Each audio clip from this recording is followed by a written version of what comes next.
वही कहा कि इस बच्चे को एक बार झांझ बजा के फिर ले लिए।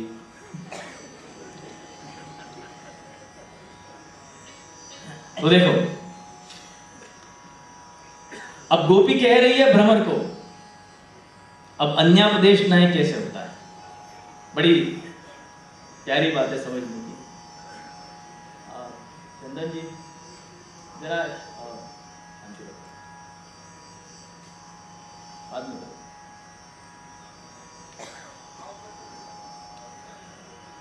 तो देखिए,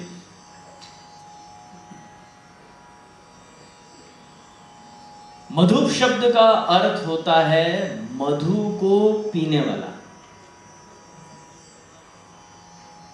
मधु शब्द का एक अर्थ होता है शहद, और मधु शब्द का एक अर्थ होता है मदिरा। यानी जब हम मधु कहते हैं तो शहद को पीने वाला अर्थ भी होता है और मदिरा को पीने वाला भी अर्थ होता है। दोनों ही अर्थ होते हैं। तो जिस समय मधु कहेंगे और शहद अर्थ आएगा तब तो भंवरे में अर्थ जाएगा, और जिस समय मदिरा अर्थ आएगा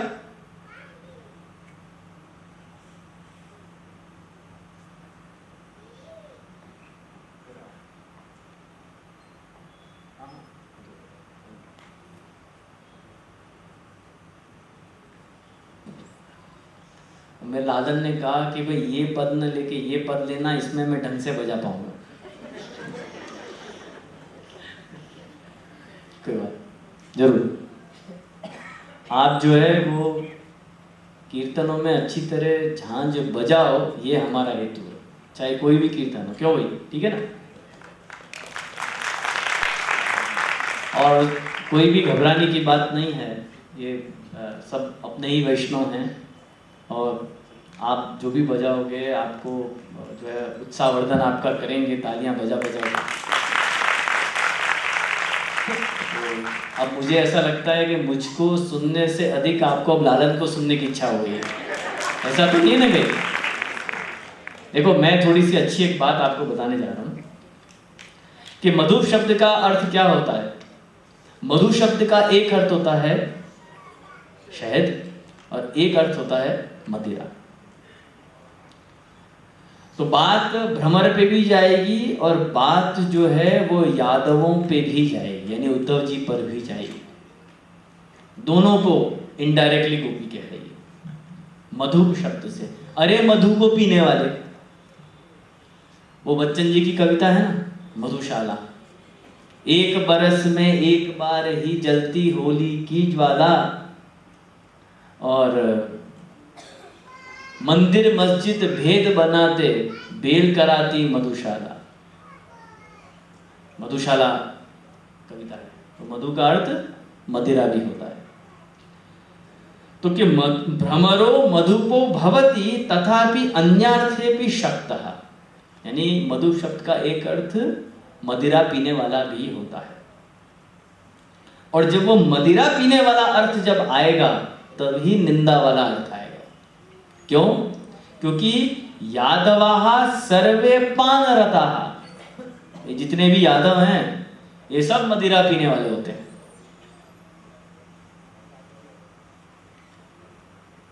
अरे कोई लालू जी को मत कह देना, उनके लिए नहीं कह रहा।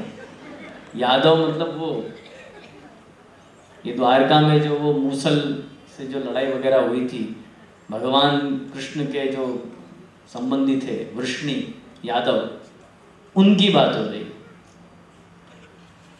तो सब वहाँ पे ऐसा है कि वो नशे में धुत होके और जो है उन्होंने लड़ाई करी थी और एक दूसरे से लड़कर मर गए थे, यादव वंश जो है समाप्त हो गया था, उसकी चर्चा हो रही है। तो जब वो अर्थ आएगा तो निंदा का अर्थ आएगा। यद्यपि भगवान भी यादव हैं, लेकिन फिर भी भगवान और भगवत भक्त वो पानरत नहीं होते। क्यों इसलिए नहीं होते कि अनुकरणम साधारण अभिगीत धर्माणामेव न तो सर्वेशा। श्री महाप्रभु जी लिखते हैं कि भगवान यादव हैं, यदुकुल में हैं, लेकिन भगवान ने तथापि उनके साधारण और अनिषिद्ध धर्मों का ही अनुकरण किया है, सब धर्मों का नहीं। भगवान ने यदुकुल में प्रकटे, यादव हुए, लेकिन इसके उपरांत भी भगवान ने यादवों के जो साधारण धर्म है उनका ही अनुकरण किया है, उनको ही स्वीकार किया है। और जो अविगीत हैं, यानी जो निषिद्ध नहीं है, शास्त्रोक्त हैं, उन्हीं धर्मों का अनुकरण भगवान ने किया है। लेकिन अब बात तो वहां तक जा रही है, लेकिन जब बात वहां पर जाएगी, कभी भी भगवान के ऊपर दोषारोपण होगा, जब जब भी भगवान पर दोषारोपण होगा, जब जब भी भगवान के नाम की निंदा होगी, तब तब सरस्वती को आना पड़ेगा। सरस्वती भगवान की नित्य संबंधिनी भार्या है, और सरस्वती का काम ही यही है कि जब जब भगवान के नाम पर निंदा आए, सरस्वती प्रकट हो जाए और उसके अर्थ को बदल दे। जब जब भगवान के नामों को निंदा के रूप में देखा जाएगा या उनका निंदात्मक अर्थ लिया जाएगा, तब तब सरस्वती को प्रकट होना पड़ेगा, और सरस्वती आएगी जो भगवान की नित्य संबंधिनी भार्या है, और उनके अर्थों को बदल डालेगी। क्यों? पतिव्रता है भाई, अपने पति के नाम पे दोष नहीं आने देगी। इंद्र ने कहा, वाचालम बालिशम स्तब्धम अज्ञम पंडित मानिनम कृष्णम मर्त्यम उपाश्रित गोपामिच क्रूर प्रियम। अरे हद हो गई, ये गोप बालकों ने तो बड़ा दुस्साहस किया। क्यों? अरे ये कृष्ण की बातों में आ गए। कैसा है कृष्ण? बालिशम, बालिश है, बच्चा बुद्धि वाला। बालिशम स्तब्धम, अरे जिसको जड़ बुद्धि, जिसको कुछ पता ही नहीं है, स्तब्ध, न हिले न डुले। अज्ञम, मूर्ख, अज्ञ मतलब मूर्ख। पंडित मानिनम, अपने आप को बहुत बड़ा पंडित समझने वाला, विद्वान समझने वाला।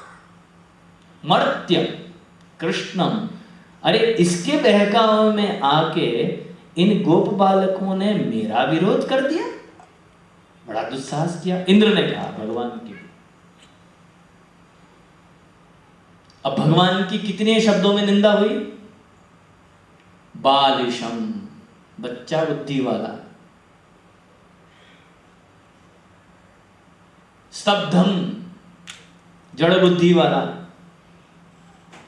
अज्ञम, ये सब कहा ना कृष्ण को, ऐसा कृष्ण। अज्ञम मतलब मूर्ख कृष्ण।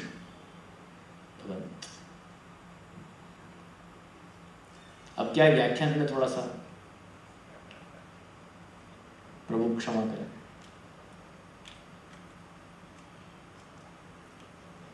अज्ञम मूर्ख, पंडित मानिनम,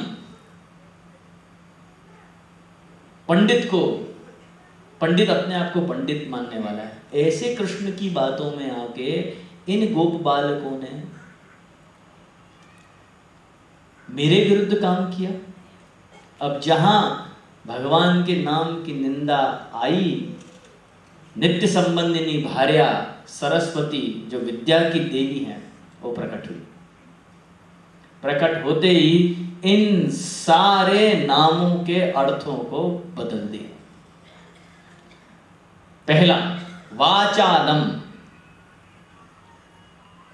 वाचाल ज्यादा बोलने वाला, बकबक करने वाला, उसको कहते हैं वाचाल है। तुरंत सरस्वती आई और वाचाल शब्द का अर्थ बदल के कहा, अरे वाचालम का अर्थ क्या होता है पता है? वाचा अलम यत्र,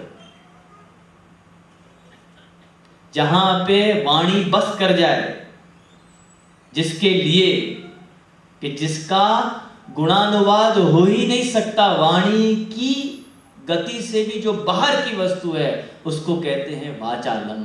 यतो वाचो निवर्तन्ते अप्राप्य मनसा सह, उसका नाम है वाचालम, यानी कि श्री कृष्ण। दूसरा क्या कहा आपने? बालिशम। बालिशम का अर्थ क्या होता है? बालिनः सुग्रीवस्य भर्तुः शम कल्याण यस्मात् इति बालिशम। बाली जो सुग्रीव का भाई था, उसका कल्याण जिसने किया वो है कौन? श्री कृष्ण। बालिश। स्तब्धम ब्रह्म लक्षणम एतत्, सरस्वती ने कहा ब्रह्म का लक्षण है ये। अपनी समस्त क्रियाकलापों को समेट कर भगवान अपनी चिर निद्रा में स्तब्धवत बैठा हुआ है। वो है कौन? परब्रह्म श्री कृष्ण। पंडित मानिनम, अरे बड़े बड़े पंडित भी जिसको मानते हैं वो है पंडित मानिनम श्री कृष्ण। और अज्ञम, अज्ञम का अर्थ मूर्ख नहीं है,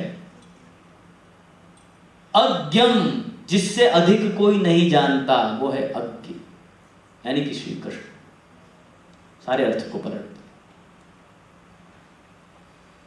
इसलिए जहां जहां प्रभु के नाम पर निंदा का अर्थ आएगा वहां वहां सरस्वती उस अर्थ को बदल देगी। इसलिए श्री महाप्रभु जी कहते हैं कि ये जो निंदा के अर्थ हैं सरस्वती ने बदल दिए, केवल भ्रमर और उद्धव जी तक रह गए, भगवान तक नहीं जा पाए। भगवान में नहीं गिनने चाहिए। भ्रमर आके कहता है ननु नमस्कारे को दोषा। देखो भैया, मैं तो आपके चरणों में नमस्कार करने आया हूं, प्रार्थना करने आया हूं, मेरे नमस्कार में आपको क्या दोष लग रहा है? नमस्कार तो करने दो, क्योंकि दूत की मर्यादा है। जब दूत भेजा जाता है किसी को मनाने के लिए, तो सबसे पहले दूत का कर्तव्य है कि चरणों को स्पर्श करके नमस्कार करे। क्योंकि जब किसी के चरणों को स्पर्श किया जाता है, चरण स्पर्श किए जाते हैं, तो आधा क्रोध तो वहीं खत्म हो जाता है। भ्रमर कहता है कि ननु नमस्कारे को दोष है, आप मुझे चरणों को छूने भी नहीं दे रहे हो, नमस्कार करने आया हूं। तब गोपी बड़ी सुंदर बात कहती है। गोपी कहती है कि मधुपत्वात् चरण कमल मकरंदम अपि पास्यति इति निषेधति। अरे तुम मधुप हो, मधु को पीने वाले हो ना, तो तुम्हारी आदत है कि जहां जहां मधु मिलेगा वहां वहां उसको पियोगे। और हमारे चरण हैं कमल, और इन चरण कमलों में रस भरा हुआ है। तुम हमारे चरण कमल के मधु को भी पी जाओगे, और हमारे चरण के मधु को पी जाओगे तो हमारे चरण जो हैं वो सार रहित हो जाएंगे, प्रभु के उपयोग के नहीं रहेंगे। इसलिए मना कर,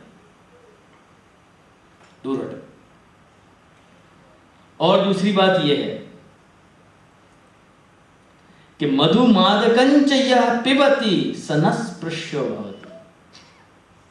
और दूसरी बात तो भैया ये है कि जो मधु पीता है, मदिरा पान करता है, उसको तो छूना भी नहीं चाहिए, अपना भान ही नहीं है, अस्पृश्य होता है, उसका स्पर्श नहीं करना चाहिए। इसलिए तुम हमारा स्पर्श मत करो। एक व्यक्ति मदिरा पी के धुत, कोई होश नहीं, राजा की सवारी जा रही है, नशे में धुत होके बोलता है, अरे बड़े हाथी पर बैठ कर जा रहे हो, हाथी बेचोगे? मधु पीने वाला तो धुत्ते कह रहा है हाथी बेचोगे, राजा से कह रहा है। अब सैनिकों ने तो तलवार निकाल ली। राजा ने मना किया, ठहरो ठहरो ठहरो। पूछा क्यों, हाथी खरीदोगे? तो क्या हाँ खरीदेंगे। बोला अच्छा ठीक है, कल दरबार में आना। अब कल सवेरे दरबार में पहुंचे। अब रात में तक में तो जितनी पी थी सब उतर गई। अब सुबह पता चला कि भाई क्या बोल गए नशे में। तो जाके पूछा राजा ने, जब क्यों भाई हाथी खरीदोगे? तो उसने हाथ जोड़ के बोला कि हे महाराज, हाथी खरीदने वाला तो रात को ही चला गया, तो जो नशे वाला है उसको क्या होश, उसको तो छूना भी नहीं चाहिए, निश्चित प्राणी। तुम मधु को पीने वाले हो, तुम मत छूना। और हम जानती हैं कि तुम कितव बंधु हो, कपटी के मित्र हो, इसलिए तुम धूर्त हो, वंचक हो, तुम हमको लेने के लिए, ले जाने के लिए यहाँ पर नहीं आए हो। इसलिए ये जो हमारा मान दूर करके जो सम्मान करने आ रहे हो, चरण में आ गिर रहे हो, ये सब नाटक हमारे सामने तुम मत करो। इसलिए हमारे चरणों को मत छूना।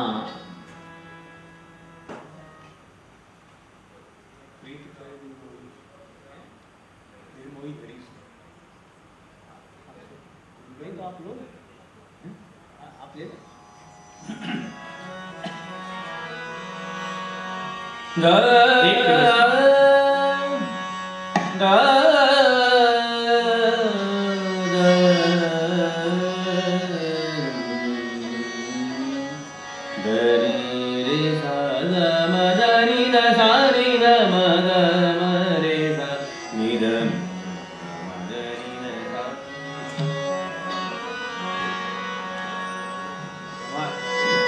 प्रीति करीने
ताई नहीं जो प्रीत करी निर्मोही हरि ताई नहीं जो काल कर तेरा काल कर तेरा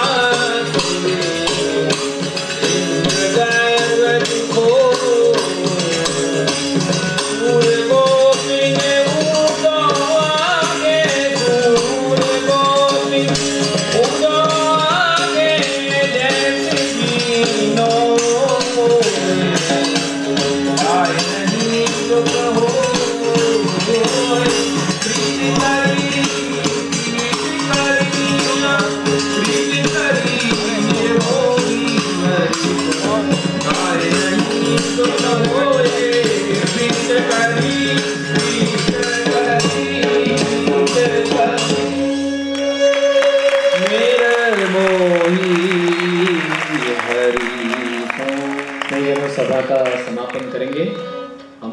समय बहुत हो गया है। इसके पहले समापन करें, आश्रय के पद भी हम बुलाएंगे। एक छोटी सी विनती आई है और प्रभाव में मैं चर्चा करना भी भूल गया।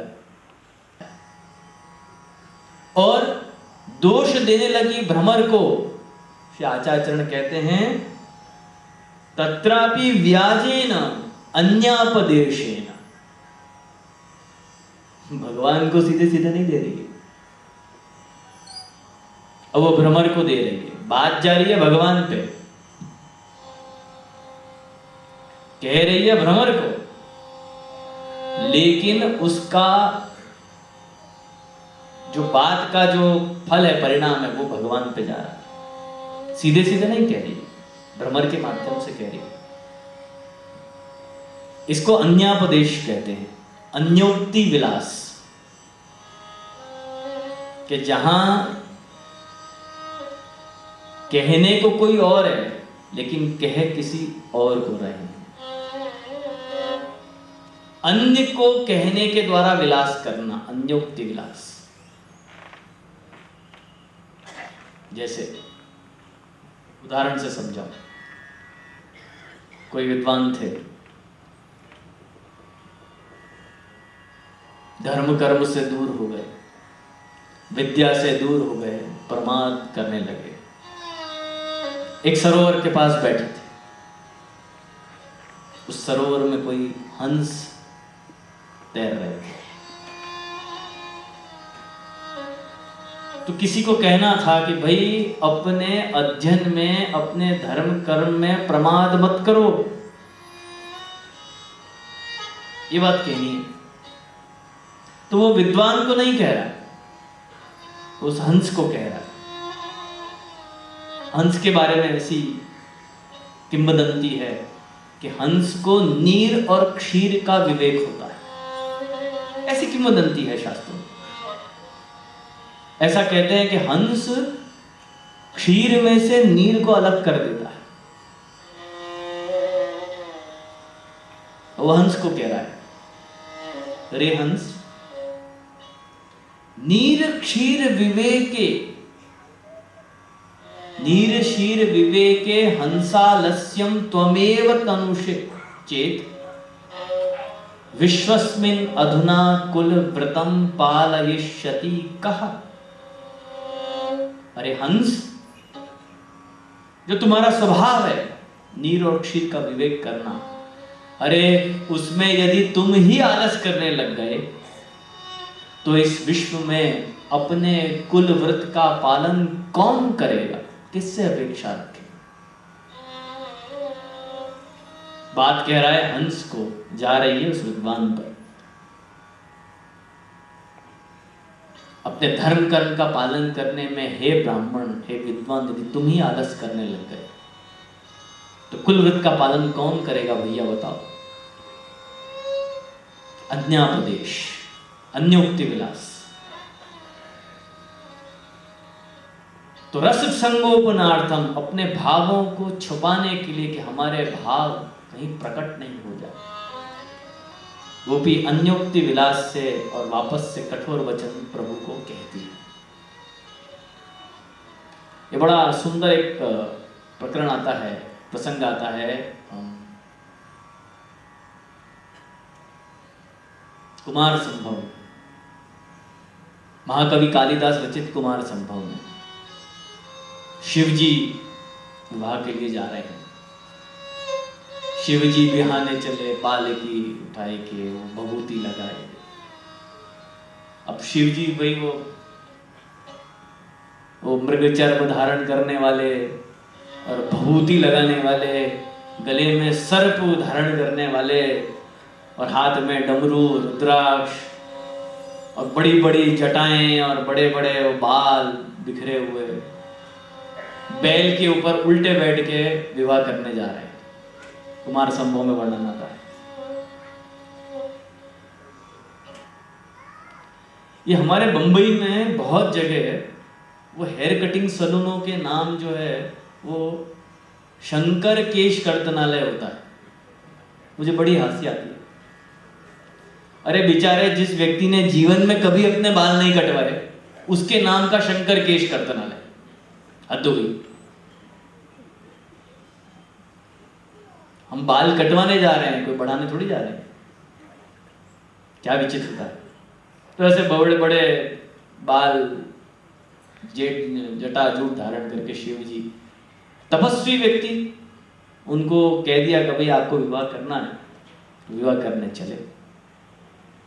अब वहां पे हिमालय पे शिव जी का विवाह हुआ, तो पार्वती जी सामने बैठी, तो हस्त मिलाप हुआ। तो जैसे ही हिमालय ने अपनी पुत्री कन्या पार्वती जी का हाथ शिव जी के हाथ में दिया, देते ही शिव जी के मन में सात्विक भाव प्रकट हो गए। तत्क्षण शिव जी को एकदम से लगा कि अरे, मेरे जैसे तपस्वी, मेरे जैसे महामुनि के मुख पर भी यदि सात्विक भाव प्रकट हो गए और लोगों को पता चल गए, बड़ी निंदा होगी, बड़ी हंसी करेंगे। तो तुरंत शिव जी ने अपना हाथ छुड़ा के कहा, अहो शैत्यम हिमालय, अरे हिमालय में तो बड़ी ठंड है भैया। तो ये क्या है? संगोपनार्थम, छुपाने के लिए। तैसे ही अपने भावों को छुपाने के लिए कि मेरे जो आसक्ति के भाव हैं वो कहीं प्रकट ना हो जाए, इसलिए छुपाने के लिए अब गोपी प्रभु को कठोर वचन कहती है। हमारे वार्ता में भी ऐसा प्रसंग आता है। एक पति पत्नी थे, पत्नी बड़ी धार्मिक, निरंतर सेवा करे, प्रभु का नाम ले, और पति को कोई लेना देना नहीं। बार बार कहे, अरे तुम भगवान नाम क्यों नहीं लेते, तुम सेवा क्यों नहीं करते, तुम थोड़ा धर्म करो, तुम कुछ अलौकिक कर्म करो। पति कहता है कि भाई मुझे इसमें कोई रुचि नहीं। एक रात्रि को जब अचानक से पत्नी जाती है तो देखती है कि उसके पति के रोम रोम में से श्री कृष्ण शरणम मम की ध्वनि निकल रही है। अरे, आपका ये गुण भाव है, आपने मुझे अभी तक बताया क्यों नहीं? पति ने कहा, प्रकट हो गया, अब मेरा भाव खंडित हो गया, प्रकट किए रस जाए। तो अन्यथा रसः पुष्टो न भवेत, रस पुष्ट नहीं होगा। इस समय जो मान लीला करनी है, वो मान लीला, वो रस पुष्ट नहीं हो पाएगा। इसलिए अब गोपी अन्यापदेश न्याय से उस भ्रमर को कहती है। जब भ्रमर को कहती है तो संकेत से भ्रमर को कही गई बात उद्धव जी पर भी लागू पड़ती है, और जो बात भ्रमर को कहती है वही बात भगवान पर भी लागू पड़ती है। क्या कहती है? मधुप कितव बंधो मास प्रशांग्रही सपत्न्याः अरे मधुपुर, देखो कपटी के मित्र, कपटी के भाई, तुम हमारे पैरों को मत छूना।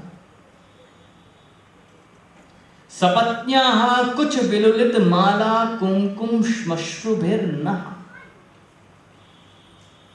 ये जो अपनी प्रभु ने अपनी हमारी जो सौतनों को आलिंगन किया है, गले लगाया है, उससे जो माला मिचली गई है और मिचली गई है और उनका कुमकुम उस माला पर लगा और उसी माला पर तुम जाके बैठे तो वो कुमकुम तुम्हारी मूंछों पर भी लग गया। और ऐसा कुमकुम लगी हुई मूंछों से हमारे पैर को मत छूना, दूर हटो। वो भी कहती और वह तो मधुपति ही तन्मानी नाम प्रसादम। अरे ये कुमकुम का भार इस अपने भगवान को ही ढोने दो, हमको देने की जरूरत नहीं।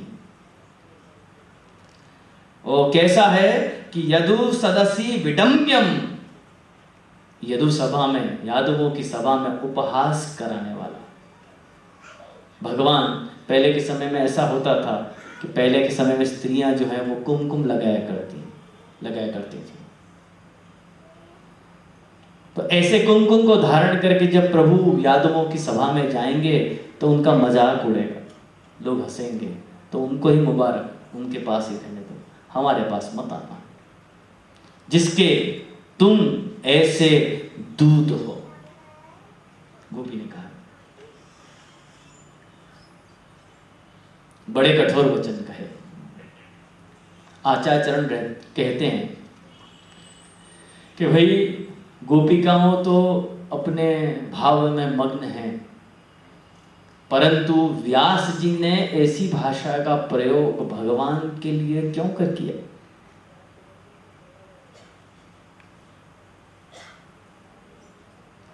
देखिए, मैं आपको छोटी सी एक बात बता दूं। मैं सोच रहा हूं कैसे बताऊं, बड़ी समझने की बात है ये, कि जब हम किसी का संदेश किसी को देते हैं,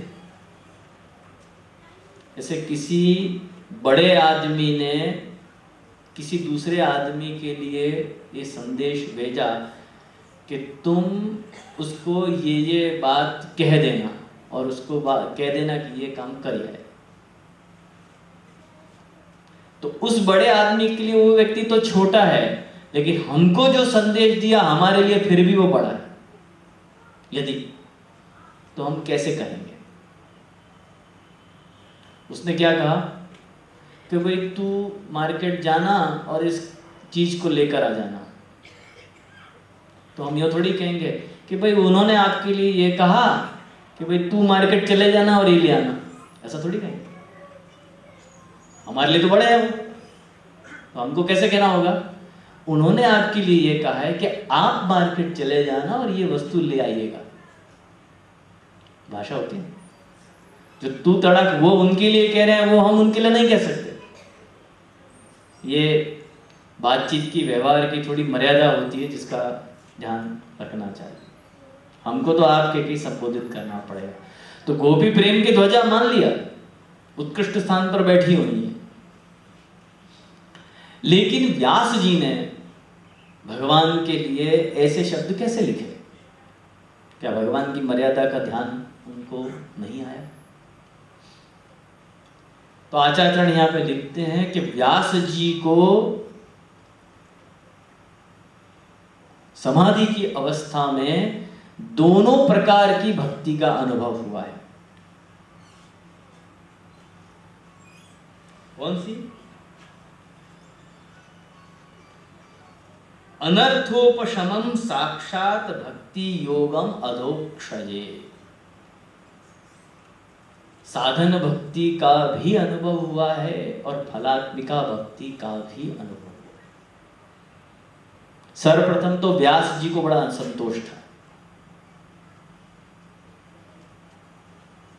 क्योंकि व्यास जी ने वेद लिख दिए, रामायण लिख दी, महाभारत लिख दिया, भगवत गीता लिख दी, भागवत लिख दिया, फिर भी व्यास जी को संतोष नहीं हुआ। कहीं मन में कोई कमी हो रही है, कुछ कम है। नारद जी आए। नारद जी ने बताया कि व्यास जी, आपने भगवत चरित्रों के साथ अन्याय किया है। क्या अन्याय किया भाई? तो कहा कि भाई आपने अन्य चरित्रों को तो खूब बढ़ चढ़कर बताया और भगवत चरित्रों को कम कर दिया। आप भगवत चरित्रों को बढ़ाइए। भैया कैसे बढ़ाऊं? क्योंकि समाधि लगाओ। समाधि में प्रभु जो प्रेरणा करेंगे उस प्रेरणा के अनुरूप भगवत चरित्र लिखिए, तब आपको संतोष होगा। इसीलिए फिर व्यास जी ने समाधि लगाई। समाधि में भगवत प्रेरणा हुई और तब उन्होंने जो लिखा उसको हम भागवत की समाधि भाषा कहते हैं। 3 प्रकार की भाषा है, लौकिक भाषा, परमत भाषा और समाधि भाषा। तो समाधि भाषा में व्यास जी को दोनों ही प्रकार की भक्ति का अनुभव हुआ है, साधन भक्ति और फलात्मिका भक्ति। साधन भक्ति किसको कहेंगे? साधन भक्ति ये कि भाई आप स्वामी, मैं भक्त, ये भजन करें, वो सेवक भाव, ये तो है साधन भक्ति, तो सामान्यतः सब करते हैं। फलात्मिका भक्ति कौन सी? कि वो भक्ति इतने ऊंचे स्तर पे पहुंच जाए कि जहां गोपिकाएं और भगवान का एक समान अधिकार हो जाए। तो जब कारण के दोनों ही प्रकार की भक्ति का अनुभव उनको हुआ है, इसलिए यहां व्यास जी ने दोनों ही प्रकार से अपनी वाणी प्रकट की है। महाप्रभु जी लिखते हैं मतांतर भाषा, ये मतांतर भाषा है। इसलिए भक्ति मार्ग की जो मर्यादा है उसका उल्लंघन हुआ ऐसा नहीं मानना चाहिए। तो देखिए, अन्यापदेश न्याय कैसे होगा?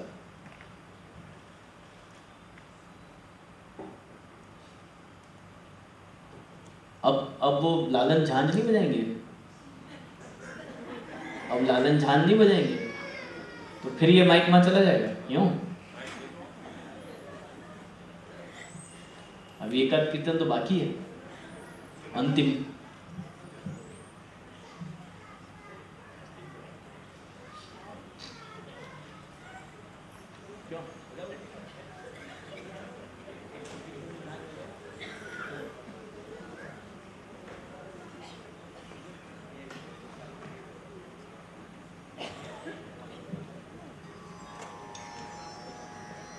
वही कहा कि इस बच्चे को एक बार झांझ बजा के फिर ले लिए।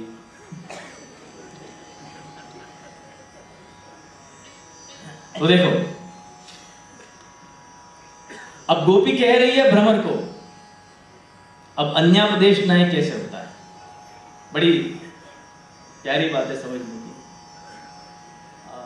चंदन जी जरा बाद में।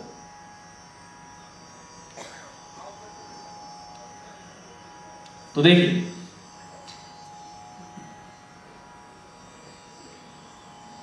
मधु शब्द का अर्थ होता है मधु को पीने वाला। मधु शब्द का एक अर्थ होता है शहद और मधु शब्द का एक अर्थ होता है मदिरा। यानी जब हम मधुप कहते हैं तो शहद को पीने वाला अर्थ भी होता है और मदिरा को पीने वाला भी अर्थ होता है। दोनों ही अर्थ होते हैं। तो जिस समय मधुप कहेंगे और शहद अर्थ आएगा तब तो भंवरे में अर्थ जाएगा, और जिस समय मदिरा अर्थ आएगा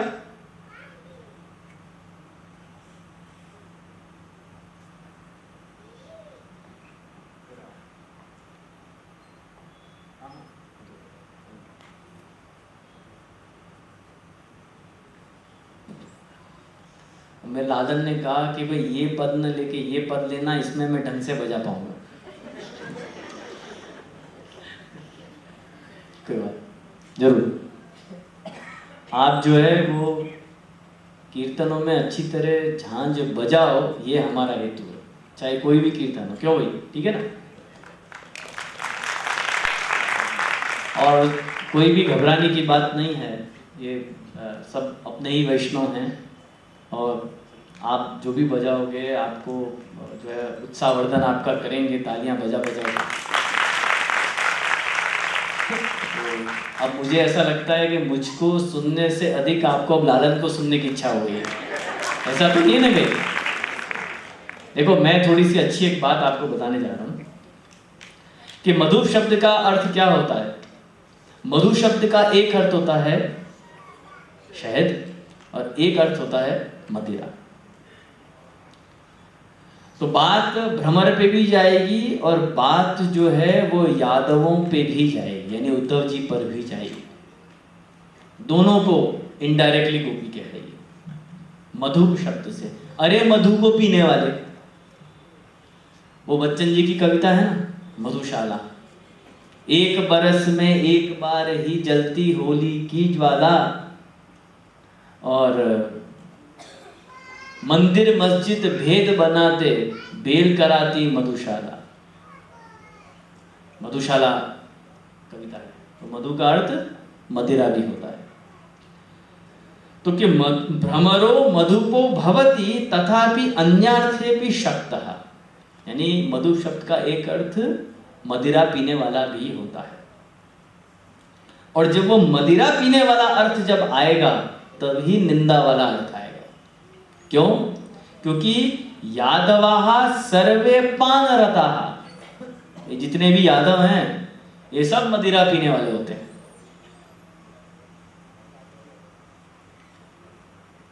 अरे कोई लालू जी को मत कह देना, उनके लिए नहीं कह रहा।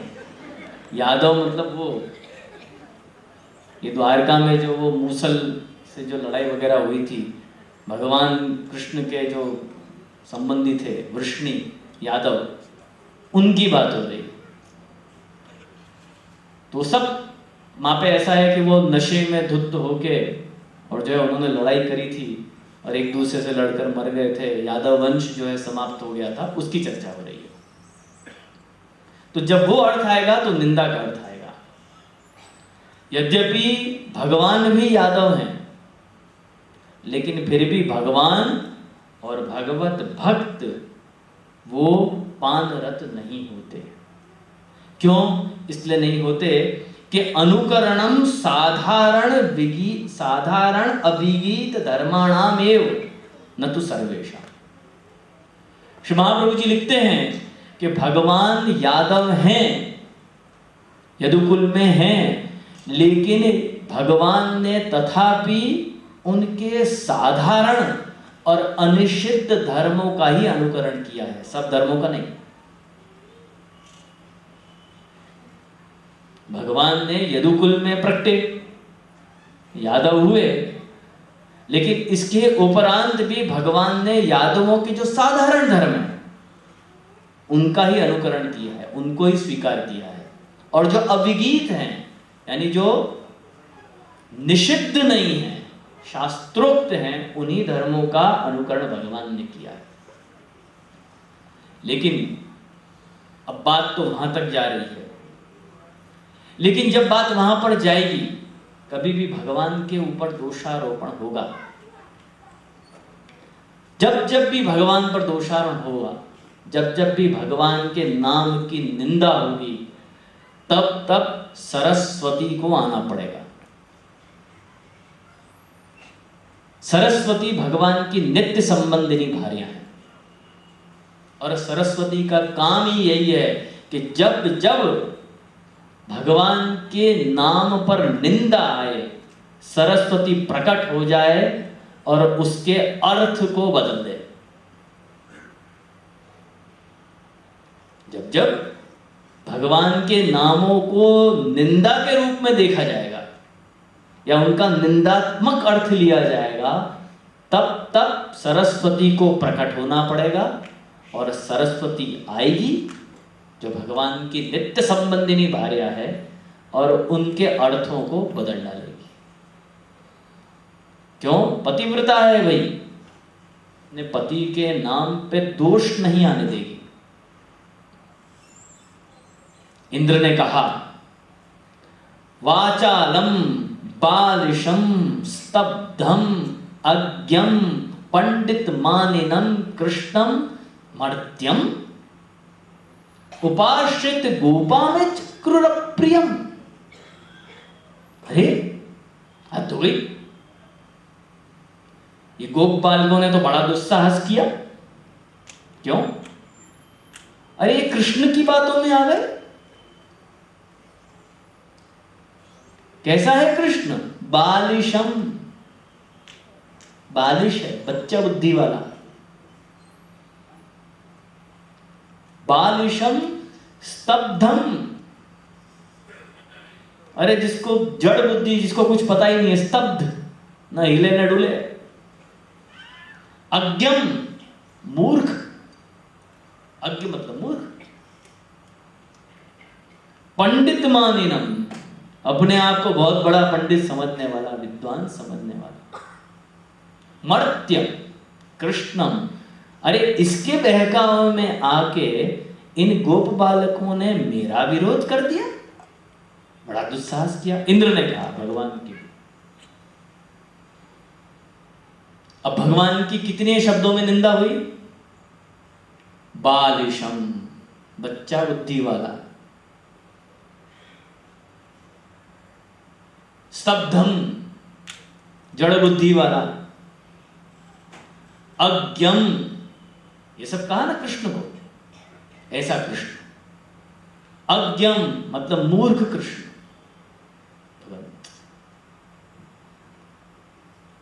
अब क्या है, व्याख्यान में थोड़ा सा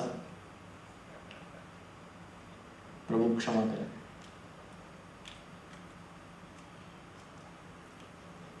अज्ञम मूर्ख, पंडित मानिनम, पंडित को, पंडित अपने आप को पंडित मानने वाला है। ऐसे कृष्ण की बातों में आके इन गोप बालकों ने मेरे विरुद्ध काम किया। अब जहां भगवान के नाम की निंदा आई, नित्य संबंधिनी भार्या सरस्वती जो विद्या की देवी हैं वो प्रकट हुई। प्रकट होते ही इन सारे नामों के अर्थों को बदल दिया। पहला वाचालम, वाचाल ज्यादा बोलने वाला, बकबक करने वाला, उसको कहते हैं वाचाल है। तुरंत सरस्वती आई और वाचाल शब्द का अर्थ बदल के कहा, अरे वाचालम का अर्थ क्या होता है पता है? वाचा अलम यत्र, जहां पे वाणी बस कर जाए, जिसके लिए कि जिसका गुणानुवाद हो ही नहीं सकता, वाणी की गति से भी जो बाहर की वस्तु है उसको कहते हैं वाचालम। यतो वाचो निवर्तन्ते अप्राप्य मनसा सह, उसका नाम है वाचालम, यानी कि श्री कृष्ण। दूसरा क्या कहा आपने? बालिशम। बालिशम का अर्थ क्या होता है? बालिनः सुग्रीवस्य भर्तुः शम कल्याण यस्मात् इति बालिशम। बाली जो सुग्रीव का भाई था, उसका कल्याण जिसने किया वो है कौन? श्री कृष्ण। बालिश। स्तब्धम ब्रह्म लक्षणम एतत्, सरस्वती ने कहा ब्रह्म का लक्षण है ये। अपनी समस्त क्रियाकलापों को समेट कर भगवान अपनी चिरनिद्रा में स्तब्धवत बैठा हुआ है। वो है कौन? परब्रह्म श्री कृष्ण। पंडित मानिनम, अरे बड़े बड़े पंडित भी जिसको मानते हैं वो है पंडित मानिनम श्री कृष्ण। और अज्ञम, अज्ञम का अर्थ मूर्ख नहीं है। अज्ञम जिससे अधिक कोई नहीं जानता वो है अज्ञ, यानी कि श्री कृष्ण।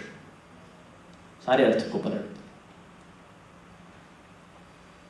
इसलिए जहां जहां प्रभु के नाम पर निंदा का अर्थ आएगा, वहां वहां सरस्वती उस अर्थ को बदल देगी। इसलिए श्री महाप्रभु जी कहते हैं कि ये जो निंदा के अर्थ हैं सरस्वती ने बदल दिए, केवल भ्रमर और उद्धव जी तक रह गए, भगवान तक नहीं जा पाए, भगवान में नहीं गिनने चाहिए।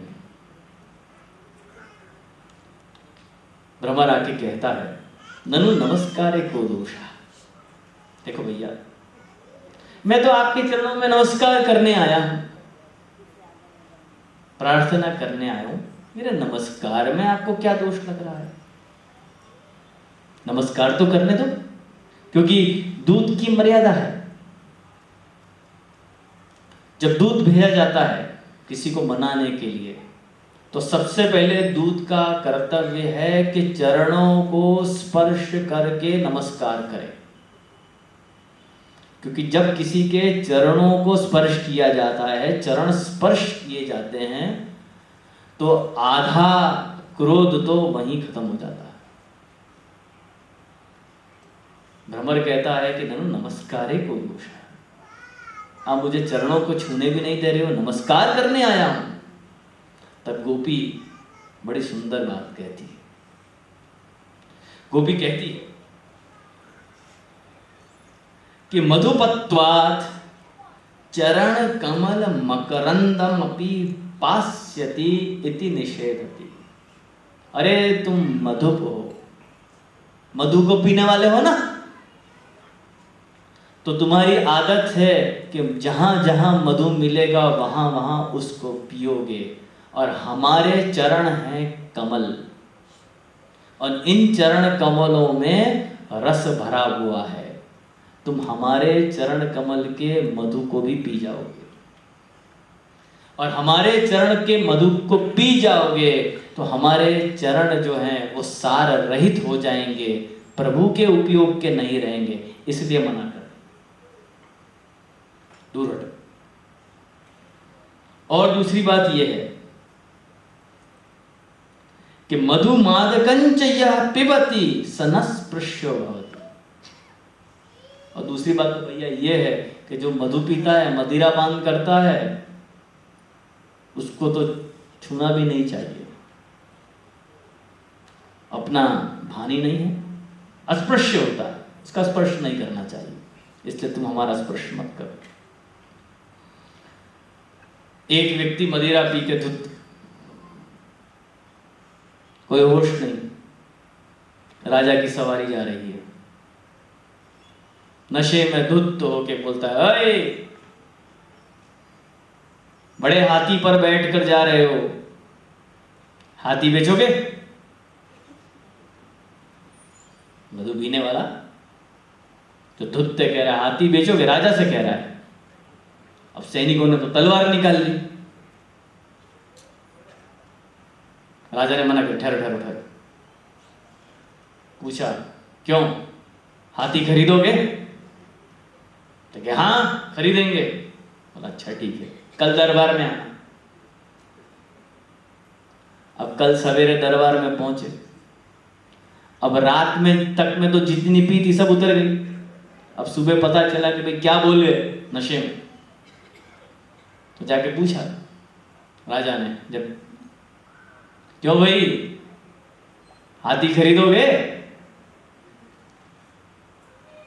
तो उसने हाथ जोड़ के बोला कि हे महाराज, हाथी खरीदने वाला तो रात को ही चला गया, तो जो नशे वाला है उसको क्या होश, उसको तो छूना भी नहीं चाहिए, निश्चित प्राणी। तुम मधु को पीने वाले हो, तुम मत छूना। और हम जानती हैं कि तुम कितव बंधु हो, कपटी के मित्र हो, इसलिए तुम धूर्त हो, वंचक हो, तुम हमको लेने के लिए, ले जाने के लिए यहाँ पर नहीं आए हो। इसलिए ये जो हमारा मान दूर करके जो सम्मान करने आ रहे हो, चरण में आ गिर रहे हो, ये सब नाटक हमारे सामने तुम मत करो, इसलिए हमारे चरणों को मत छूना।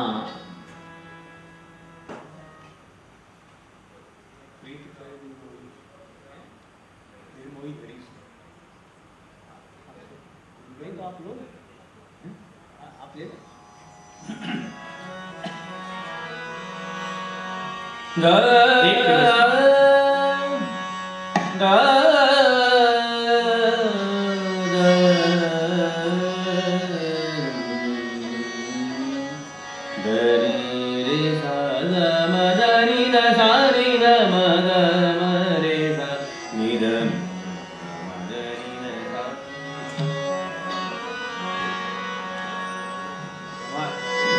प्रीति करी निर्मोही हरि सो पाए नहीं दुख होए।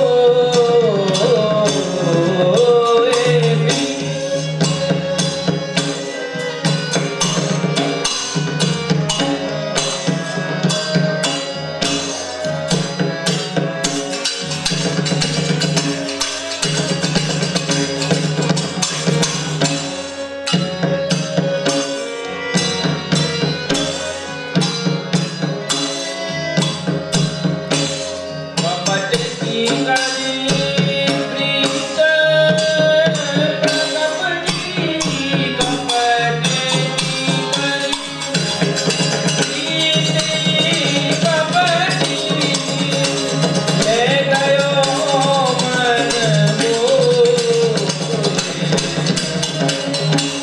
पाए नहीं दुख होए।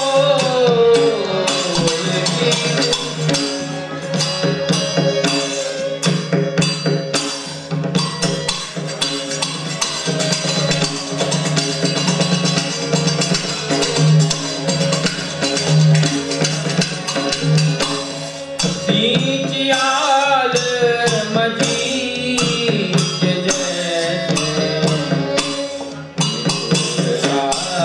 रागी सोए।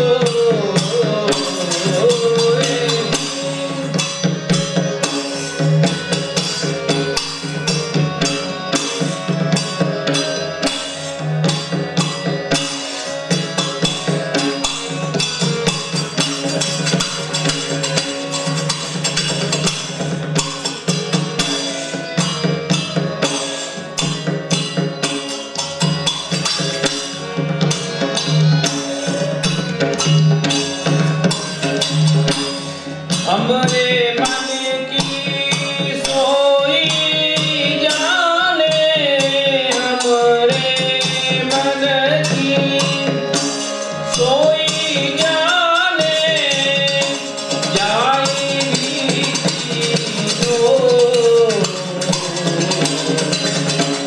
आए नहीं दुख होएगी।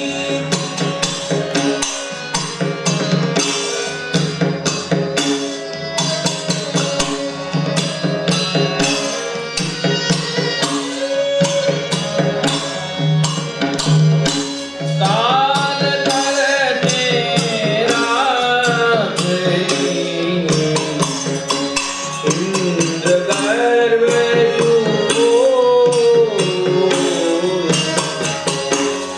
सूर गोपी ने उदाने, सूर गोपी ने उदाने,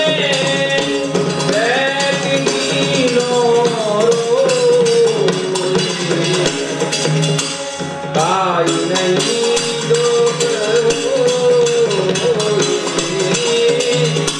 प्रीत करी निर्मोही हरि सो पाए नहीं दुख होए। काल करते रात, काल करते रात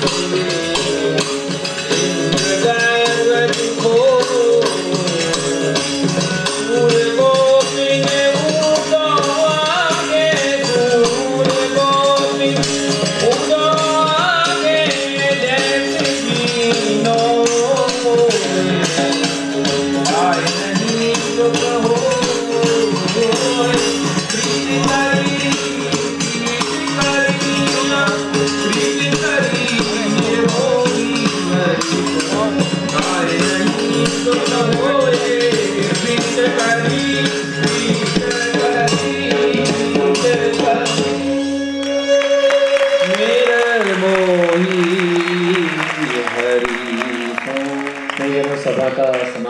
करेंगे हम, समय बहुत हो गया है।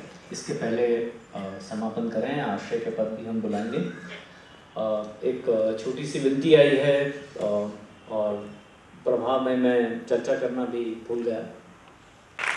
विशेष नरसिंह चतुर्दशी के भाव के विषय में विनती आई है, तो एक मिनट 2 मिनट मैं कुछ कहूँ। श्री महाप्रभु जी का जो मत है उसको शुद्धाद्वैत कहा जाता है, और बहुत ज़्यादा विस्तार तो हम नहीं कर पाएंगे, लेकिन शुद्धाद्वैत मत का सामान्यतः अर्थ ये होता है कि प्रभु की सत्ता सर्वत्र है, सर्वम खलु इदम ब्रह्म। और शुद्धाद्वैत मत ये कहता है कि प्रभु ही जगत के रूप में परिणित हुए हैं। मतलब प्रश्न होता है ना, विज्ञान को भी ये प्रश्न है, विज्ञान से भी पूछा जाए कि इस संसार, इस जगत की उत्पत्ति कैसे हुई, तो बहुत बहुत करके विज्ञान दौड़ेगा और कहेगा कि भाई आपको बिग बैंग थियरी तक ले जाए, लेकिन बिग बैंग थियरी भी कैसे अस्तित्व में आई इसका उत्तर विज्ञान के पास नहीं है। हमारे आचार्य ऐसा आज्ञा करते हैं कि भाई ये जगत प्रभु का आदि भौतिक स्वरूप है, सत्य है, मिथ्या नहीं है, और प्रत्येक जगत के प्रत्येक कण में, प्रत्येक स्थान पर प्रभु का वास है। ये बात और है कि हम उनको दर्शन कर पाते हैं, देख पाते हैं, नहीं देख पाते हैं, ये बात दूसरी है। तो आज की जो लीला है प्रभु की नरसिंह रूप धारण करके, वो ये है कि भाई हिरण्यकशिपु ने प्रहलाद से प्रश्न किया कि यदि तुम्हारे भगवान सब जगह हैं तो बताओ क्या इस खंबे में भी हैं? तो प्रहलाद जी ने कहा कि हाँ, इस खंबे में भी हैं। अब ये तो हमको मालूम है कि जब उसने खंबा तोड़ा, खंबा टूटा, तो उसमें से भगवान नरसिंह स्वरूप धारण करके बाहर पधारे और हिरण्यकशिपु का वध किया, प्रहलाद की भक्ति का संवर्धन किया। ये बात तो हम जानते हैं, लेकिन इसमें जो देखने वाली बात है, जो समझने वाली बात है, वो ये है कि वहां उस खंबे में भगवान पहले से आकर नहीं बैठ गए थे कि भाई तोड़ा और निकले। अभी तो पहले से ही थे। या यूं कह लीजिए कि अगर हिरण्यकशिपु यदि खंबे के लिए न कहता और ये कहता कि क्या इस दीवार में है, तो ऐसा नहीं कि वहां से प्रभु प्रकट नहीं होते, क्योंकि प्रभु केवल खंबे में ही है।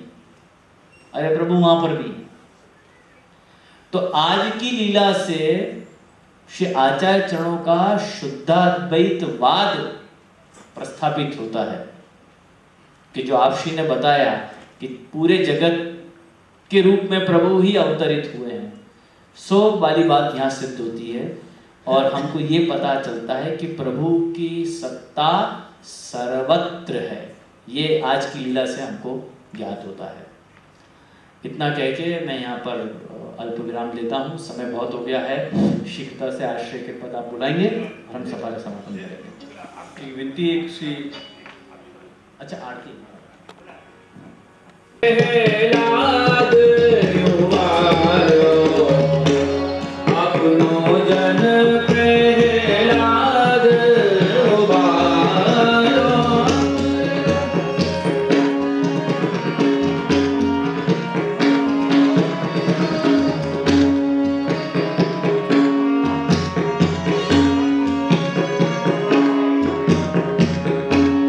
हम बीचते लग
मेरो भरोसो रणैन चरणन मेरो श्रीवल्लभ नखचंद जटाविन सर्व जग माय अनेरो भरोसो रणैन चरणन मेरो आनंद और नहीं आगर में रास होए सूर कहा करे हुए दयादरो बिना मोल को केरो भरोसो रणैन चरणन केरो रणैन चरणन केरो भरोसो रणैन चरणन रणैन चरणन रणैन चरणन केरो। तक जाना पड़ता है दोस्त यह जानने के लिए कि नजदीक कौन है। तो आइए हम कैसे और नजदीक हो जाएं और कार्यक्रम का आनंद लें।